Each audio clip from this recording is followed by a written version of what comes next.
Hello everyone and welcome to the fourth episode of Listing Sample Application video series. My name is Ritika and I work as a solutions architect at Amazon Selling Partner API team. In this video, we'll walk you through how delete listing workflow works in the SP API listing sample application.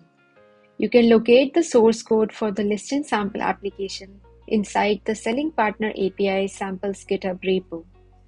Let us access the homepage of the app through localhost.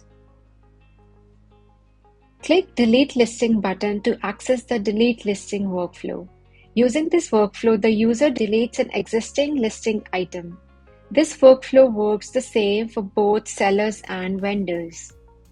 Enter the SKU information of an existing listing item into the text field and click Delete this listing button.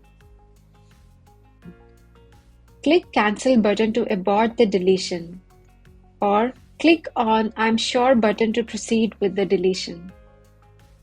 The debug console at the bottom of every workflow shows all the details of the SP API calls made on that page. It displays the raw SP API request payload, response payloads, and any errors. Let's go to the debug console to inspect the delete listings API request and response.